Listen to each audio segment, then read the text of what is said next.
Hello my dear friends, welcome to lucky education. और आज हम देखेंगे फाउंडिंग ऑफ यूनाइटेड नेशंस, मतलब यूनाइटेड नेशंस का फाउंडेशन कैसे हुआ था। हम यूनाइटेड नेशंस की हिस्ट्री को जानेंगे। आज ध्यान रखना, बहुत इंपॉर्टेंट टॉपिक है। यूएन हमेशा ये बहुत ही ज़्यादा हॉट टॉपिक रहता है, डेली ऑलमोस्ट न्यूज में रहता है। आपको यूनाइटेड नेशंस के बारे में सुनने को मिलता रहता है। तो यूनाइटेड नेशंस कैसे कैसे बना, इसका इतिहास हम समझने वाले हैं और बहुत सारे में इंटरेस्टिंग फैक्ट भी बताऊंगा अबाउट यूनाइटेड नेशंस। सिर्फ और सिर्फ हम हिस्ट्री के बारे में पता करेंगे, यूनाइटेड नेशंस की हिस्ट्री क्या है और यूनाइटेड नेशंस कैसे कैसे बना, सिर्फ और सिर्फ यही चीज़ जानेंगे हम। तो शुरुआत करते हैं। Founding of United Nations, chapter number 6 हमारा चल रहा है, इंटरनेशनल रिलेशंस, क्लास 12 की political science, contemporary world politics. ठीक है, तो let's begin the lecture. Lecture शुरू करने से पहले I would like to tell you some basic things. तो जो बेसिक चीज़ें वो आपको पता होनी चाहिए, ये बेसिक्स आना बहुत ज़्यादा ज़रूरी है। तो बेसिक थिंग्स क्या हैं, थोड़ा बैकग्राउंड समझना है। यूनाइटेड नेशंस बनने से पहले की कहानी अगर हम समझ लें तो यूनाइटेड नेशंस आसान हो जाएगा। देखो, हम शुरुआत करेंगे फर्स्ट वर्ल्ड वॉर से। आप सब लोगों को पता है फर्स्ट वर्ल्ड वॉर कब हुआ था। 1914 से 1918 के बीच में फर्स्ट वर्ल्ड वॉर हुआ था। इसको हम बोलते हैं ग्रेट वॉर और इसको बोलते हैं war to end all wars, ये इसके बारे में कहा जाता है। इसकी शुरुआत हुई थी 28 जुलाई 1914 को और ये फिनिश हुआ था 11 नवंबर 1918 को। तो ये तो रहा वर्ल्ड वॉर फर्स्ट। जब पहला विश्व युद्ध खत्म हो गया, फर्स्ट वर्ल्ड वॉर खत्म हो गया था, तो आपको शायद मैं बता दूं तो करोड़ों आदमी, मतलब इस जो वॉर था इसमें करोड़ों आदमियों की क्या हुई थी, डेथ हुई थी। करोड़ों लोग मारे गए थे, करोड़ों, आई एम सेइंग करोड़ों लोगों की बात कर रहा हूँ। बहुत ज़्यादा, मतलब इसमें नुकसान हुआ था, जान की भी नुकसान हुआ था, माल का भी नुकसान हुआ था। तो फिर फर्स्ट वर्ल्ड वॉर जब खत्म हो गया तो यहाँ पर एक नीड महसूस की गई कि यार ऐसा वॉर फ्यूचर में ना हो, क्योंकि यार जब ऐसा वॉर होता है तो उसमें नुकसान बहुत ज़्यादा होता है। तो इस नुकसान को रोकने के लिए कि फ्यूचर में ऐसा कोई वॉर ना हो, वर्ल्ड वॉर ना हो, उसको प्रिवेंट करने के लिए एक बनाया गया लीग ऑफ नेशंस। ध्यान रखना, क्या बनाया गया, लीग ऑफ नेशंस बनाया गया था 1920 में। तो लीग ऑफ नेशंस, ध्यान रखना क्यों बनाया गया था। लीग ऑफ नेशंस बनाने का पर्पज था कि पूरे वर्ल्ड में पीस एंड सिक्योरिटी मेंटेन करके रखना और वर्ल्ड को वर्ल्ड वॉर 2 होने से बचाना। वर्ल्ड में क्या ना हो, वर्ल्ड वॉर 2 ना हो, इससे बचाने के लिए बनाया गया था लीग ऑफ नेशंस। तो वेरी इंपॉर्टेंट, बहुत ज़्यादा इंपॉर्टेंट है। लीग ऑफ नेशंस कब बना, 1920 में। किसके बाद, फर्स्ट वर्ल्ड वॉर के बाद। क्यों बना, ताकि वर्ल्ड में दोबारा ऐसा वॉर ना हो जिसमें बहुत बड़े लेवल पर क्या होता है, नुकसान होता है। तो ध्यान रखना, ये जो यूनाइटेड नेशंस है ना, ये यूँ कह सकते हो सक्सेसर है। किसका सक्सेसर है, लीग ऑफ नेशंस का सक्सेसर है। अब देखो हम वहाँ पर पहुँचेंगे, पहले यहाँ पे ध्यान दो। तो चलो कुछ और जानकारी हम समझते हैं लीग ऑफ नेशंस के बारे में। लीग ऑफ नेशंस का हेडक्वार्टर देखने को मिलेगा जेनेवा, स्विट्जरलैंड। इसके फाउंडर माने जाते हैं वुड्रो विल्सन। वुड्रो विल्सन कौन थे उस समय, ये थे अमेरिका के प्रेसिडेंट। पर्पज यही था कि पूरे वर्ल्ड में पीस एंड सिक्योरिटी मेंटेन की जाए। एग्जैक्ट फाउंड हुआ था ये 10 जनवरी 1920 को। ध्यान रखना, 10 जनवरी 1920 को लीग ऑफ नेशंस को फाउंड किया गया था। और अब सिंपल सी बात है, लीग ऑफ नेशंस अपना काम करने में फेल हो जाता है और वर्ल्ड वॉर सेकंड स्टार्ट हो जाता है। आप सब लोगों को पता है सेकंड वर्ल्ड वॉर कब हुआ था, 1939 से 1945। मतलब जो लीग ऑफ नेशंस बनाया गया था वो अपना काम बखूबी नहीं निभा पाया, फेल हो गया, वर्ल्ड वॉर सेकंड हो गया। इसीलिए जब सेकंड वर्ल्ड वॉर खत्म हो गया तो लीग ऑफ नेशंस का काम भी खत्म कर दिया था। तो इसने अपने ऑपरेशंस बंद कर दिए। कब से, 20 अप्रैल 1946 यहाँ पर इसके ऑपरेशंस बंद हो जाते हैं और इसका काम खत्म, और इसकी जगह पर बनता है यूनाइटेड नेशंस। पर यूनाइटेड नेशंस बनने से पहले कहानी क्या हो गई थी, कहानी ये हुई थी, सेकंड वर्ल्ड वॉर स्टार्ट हो गया था 1939 से 1945 के बीच में, एक्सिस पावर्स और एलाइड पावर्स के बीच में। ठीक है, एक तरफ थी एक्सिस पावर्स जिसमें आपके जर्मनी, जापान, इटली, ये एक्सिस पावर्स में थी। फिर दूसरी तरफ थी अलाइड पावर्स जिसमें आपके यूएसए और फ्रांस, इंग्लैंड, रसिया, ये वाली पावर्स कौन सी थी, अलाइड पावर्स थी। तो इनके बीच में, और फाइनली इसमें आपको पता है अलाइड पावर्स जीतती हैं, एक्सिस पावर्स हार जाती हैं। हिटलर सुसाइड कर लेता है और इसी सेकंड वर्ल्ड वॉर के टाइम पर अमेरिका गिराता है न्यूक्लियर बॉम्ब। कहाँ पर, जापान में। तो मैं यहाँ पर एक क्वेश्चन देता हूँ आपको, अमेरिका ने जापान के किस किस शहर पर कब कब 2 बॉम्ब गिराए थे, उनके बारे में आपको कमेंट करके बताना है। ओके, तो सेकंड वर्ल्ड वॉर खत्म हो गया। अब सेकंड वर्ल्ड वॉर खत्म हो गया तो उसके बाद फिर दोबारा यही नीड महसूस की गई कि यार अब फिर दोबारा एक ऐसा ऑर्गेनाइजेशन बनाया जाए जो दुनिया को वर्ल्ड वॉर 3 होने से बचाए, क्योंकि इसमें भी करोड़ों लोगों की मौत होती है, बहुत सारे लोग मारे जाते हैं, जान माल की हानि होती है। ठीक है, इस समय भारत आपको पता है अंग्रेजों का गुलाम हुआ करता था, ओके। तो अब इसके बाद बनाया जाता है यूनाइटेड नेशंस ऑर्गेनाइजेशन। क्या बनाया जाता है? यूनाइटेड नेशंस ऑर्गेनाइजेशन बनाया जाता है। ये फाउंड हुआ था 24 अक्टूबर 1945 को, इसीलिए हर साल 24 अक्टूबर को हम मनाते हैं यूनाइटेड नेशंस डे।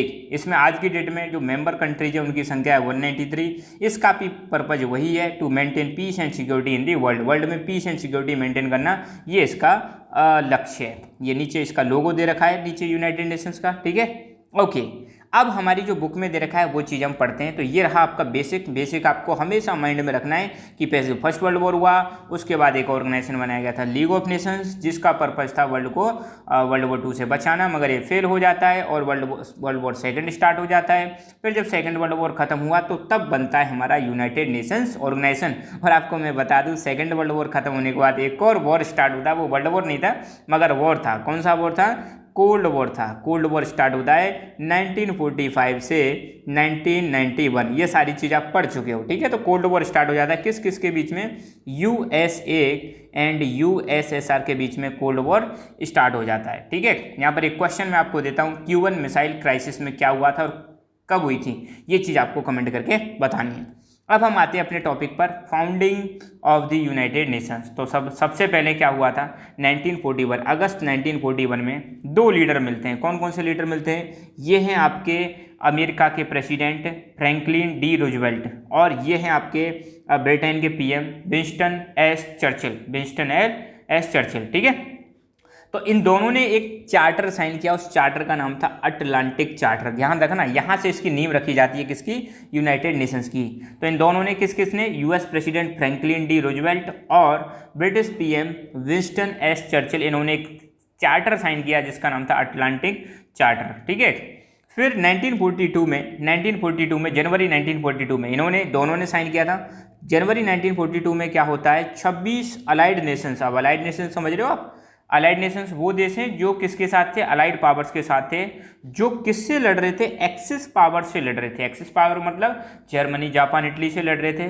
वो सब मिलते हैं कहाँ पर? वाशिंगटन डीसी में मिलते हैं और सपोर्ट करते हैं अटलांटिक चार्टर, जो किसने बनाया था? यूएस एंड ब्रिटेन ने बनाया था। और एक साइन करते हैं ये डिक्लेरेशन बाय यूनाइटेड नेशंस। क्या साइन करते हैं? Declaration bye United Nations. तो ध्यान रखना, सबसे पहले बनाया जाता है अटलांटिक चार्टर, अमेरिका और ब्रिटेन बनाते हैं। फिर इसको सपोर्ट करते हैं 26 नेशन सपोर्ट करते हैं। अलाइड नेशंस कहाँ पर? वाशिंगटन डीसी में। और क्या साइन करते हैं? Declaration bye United Nations.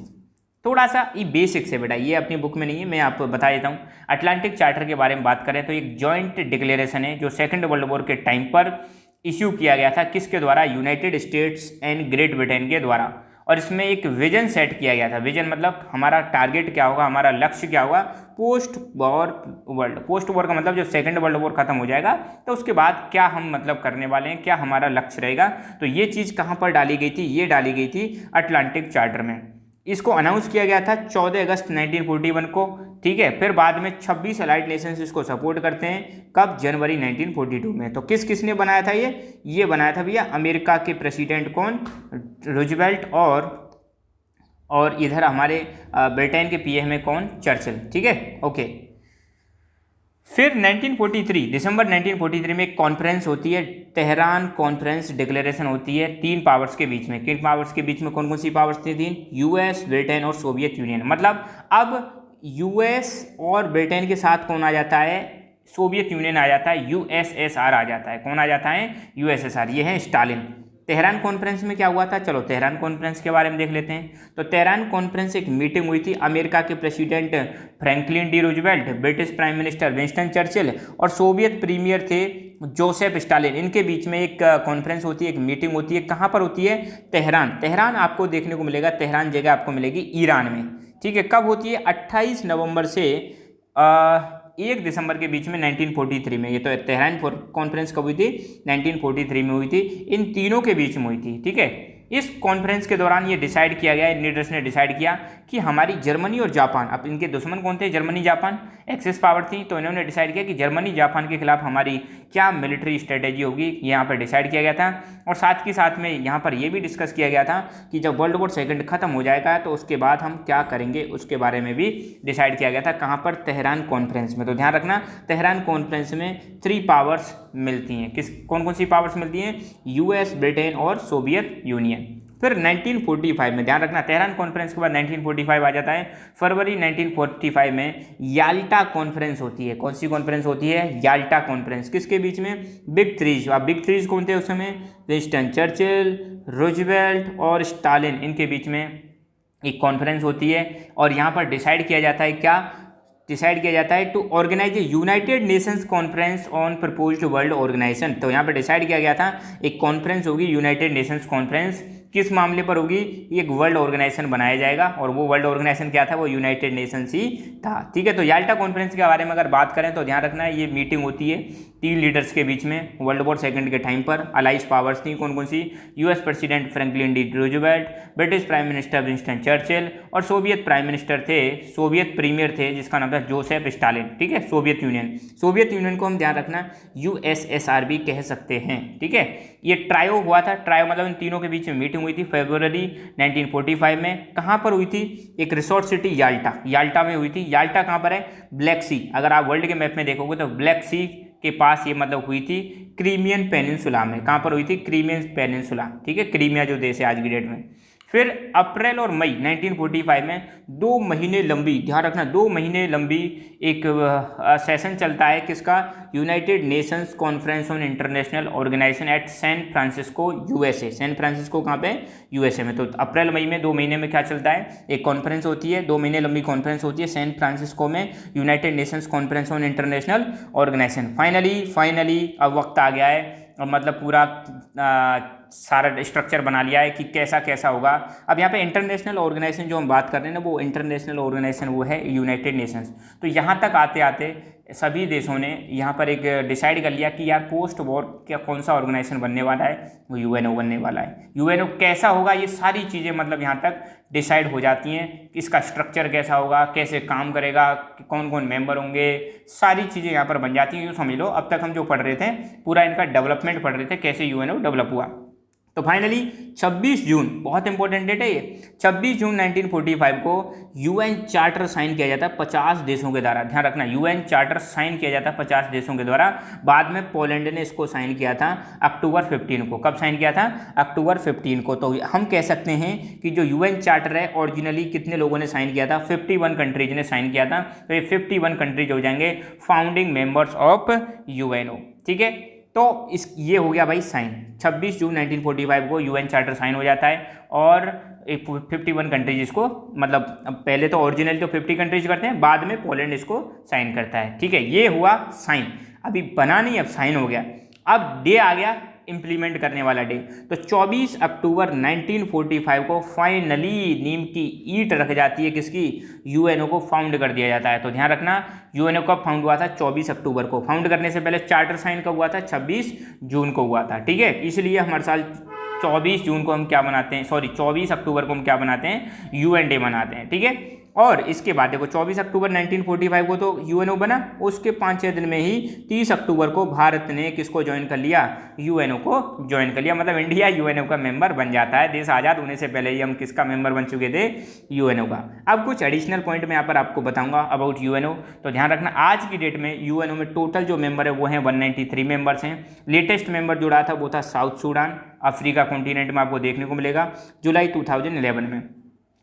UNO का जो हेडक्वार्टर है वो आपको देखने को मिलेगा न्यूयॉर्क यूएसए। कहाँ पर देखने को मिलेगा? न्यूयॉर्क। अच्छा, एक चीज़ और मैं आपको बता दूं, यूएनओ के क्या है? 6 ऑर्गन है। कितने ऑर्गन है? 6। कौन कौन से हैं? पहला है जनरल असेंबली, दूसरा है सिक्योरिटी काउंसिल, तीसरा है सेक्रेटरीट, फोर्थ है आपका economic and social council, fifth है आपका ट्रस्टीशिप काउंसिल, और सिक्स्थ है आपका इंटरनेशनल कोर्ट ऑफ जस्टिस। तो ध्यान रखना, ये जो 5 ऑर्गेनाइजेशन है यहाँ से यहाँ तक, इन 5 ऑर्गेनाइजेशंस के हेडक्वार्टर आपको कहाँ मिलेंगे? न्यूयॉर्क में मिलेंगे। न्यूयॉर्क कहाँ पर है? यूएसए में। बस एक है इंटरनेशनल कोर्ट ऑफ जस्टिस, जिसका हेडक्वार्टर मिलेगा आपको द हेग। कहाँ पर मिलेगा? द हेग, जो कहाँ पर है? नेदरलैंड में। ये चीज़ आप ध्यान रखना। तो जनरली आपको 5 जो ऑर्गन है उनके हेडक्वार्टर कहाँ पे मिलेंगे?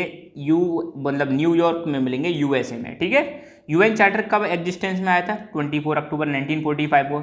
यूएनओ किसका सक्सेसर है आपको पता है? लीग ऑफ नेशंस का सक्सेसर है, जो फर्स्ट वर्ल्ड वॉर के बाद 1920 में बना था।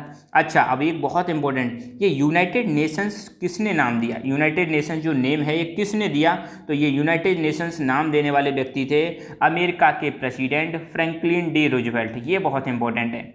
और यूएनओ का जो लोगो बनाया गया था, ये जो ऑलिव लीव्स हैं और बीच में यहाँ पे वर्ल्ड का मैप दिखा रखा है, तो ये जो है यूएनओ का लोगो है। यूएनओ के लोगो को डिजाइन करने वाली टीम, यूएनओ का जो लोगो है इसको एक टीम ने डिजाइन किया था 1945 में। इस टीम को लीड कर रहे थे ओलिवर लिंकन। कौन लीड कर रहे थे? ओलिवर लिंकन इसको लीड कर रहे थे। यूएनओ की अगर ऑफिशियल लैंग्वेजेज की बात करें तो इसकी 6 ऑफिशियल लैंग्वेजेज हैं।